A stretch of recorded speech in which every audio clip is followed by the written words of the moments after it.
Hello everybody, welcome to Falcon computer academy. मैं हूं केवल विजय और मैं आज आपको पावरपॉइंट 2016 में पढ़ाने जा रहा हूं स्लाइड्स ग्रुप के बारे में।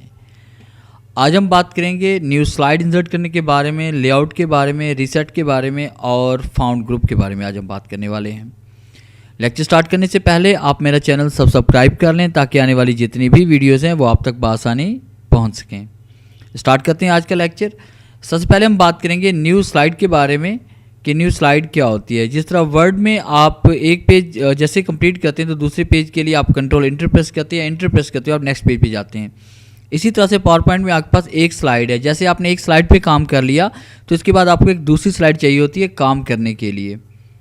तो इसके लिए आपने होम टैब पे क्लिक करना है, न्यू स्लाइड पे हम आएंगे। न्यू स्लाइड पे क्लिक करने के बाद देखिए आपने ड्रॉप डाउन पे क्लिक करना है, तो आपने यहाँ से वो लेआउट सेलेक्ट करना है जिस तरह की आपको यहाँ पे स्लाइड चाहिए। जैसे ब्लैंक स्लाइड आपको खाली चाहिए, टाइटल एंड स्लाइड चाहिए, टाइटल एंड कंटेंट्स चाहिए, सेक्शन हेडर चाहिए, टाइटल ओनली चाहिए। तो जिस तरह की आपको स्लाइड चाहिए उसी स्लाइड पे आपने क्लिक करना है। जैसे हम यहाँ पे टाइटल स्लाइड पे क्लिक करते हैं तो आपको एक न्यू स्लाइड वैसी मिल जाती है जैसे कि ऊपर वाली हमारे पास है।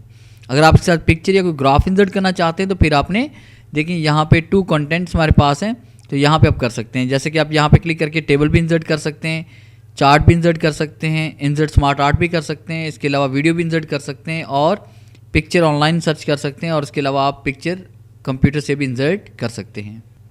तो इस तरह से आप कोई भी स्लाइड यहाँ पे इंसर्ट कर सकते हैं।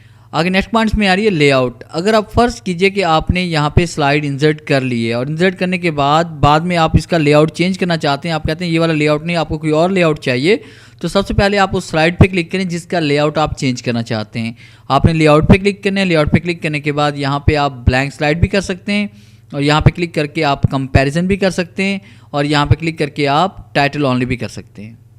तो इस तरह से आप इसका लेआउट भी चेंज कर सकते हैं।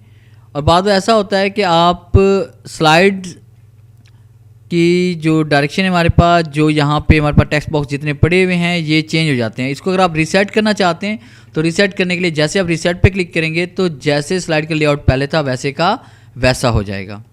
उस पर नेक्स्ट कमांड सेक्शन है। सेक्शन में अगर आप ऐड सेक्शन ऐड करना चाहते हैं, यानी आप अपने फाइल को 2 हिस्सों में अगर आप डिवाइड करना चाहते हैं तो आपने सबसे पहले उस स्लाइड पे क्लिक करना है जहाँ से आपने बिल्कुल इसको अलग से करना है। तो यहाँ पे आप स्लाइड पे क्लिक करेंगे, ऐड सेक्शन पे क्लिक करेंगे तो ये देखिए यहाँ पे ये डिफ़ॉल्ट सेक्शन आपका टॉप पे है, उसके बाद अनटाइटल्ड सेक्शन नीचे की तरफ आ रहा है। और नेक्स्ट पॉइंट में पढ़ने वाले हैं कि आप तहरीर का साइज़ अगर कम करना चाहते हैं तो अपने डिक्रीज फाउंड साइज़ पे क्लिक करेंगे, यहाँ पे तहरीर का साइज़ कम हो जाएगा। अगर साइज़ बढ़ाना चाहते हैं तो आपने इंक्रीज फाउंड साइज़ पे क्लिक करना है, यहाँ पे साइज़ बढ़ भी जाएगा तहरीर का। और उसके बाद अगर आप पॉइंट्स के मुताबिक आप तहरीर का साइज़ कम या ज़्यादा करना चाहते हैं तो यहाँ पे क्लिक करके तहरीर का साइज़ कम या ज़्यादा हम यहाँ से कर सकते हैं। अगर आप फ़ॉन्ट स्टाइल चेंज करना चाहते हैं तो सबसे पहले आपने तहरीर को सिलेक्ट करना है, जिस तहरीर का फ़ॉन्ट स्टाइल आप चेंज करना चाहते हैं आप यहाँ पे क्लिक करें। क्लिक करने के बाद यहाँ से हम कोई भी फ़ॉन्ट स्टाइल अप्लाई कर सकते हैं। जैसे कि हमारे पास ये वाला एक स्टाइल है तो यहाँ पर क्लिक करके देखिए फ़ॉन्ट स्टाइल भी आप चेंज कर सकते हैं। तो ये था हमारा आज का लेक्चर जिसमें हमने पढ़ा स्लाइड, न्यू स्लाइड इंसर्ट करने के बारे में, लेआउट के बारे में, रीसेट के बारे में, बोल्ड, टैलिक, अंडरलाइन और उसके बाद फ़ॉन्ट्स के बारे में, फ़ॉन्ट साइज़ के बारे में। अगर आपको हमारी ये वीडियो अच्छी लगी हो तो काइंडली इसे लाइक करें, शेयर करें और कमेंट्स ज़रूर दें। थैंक्स।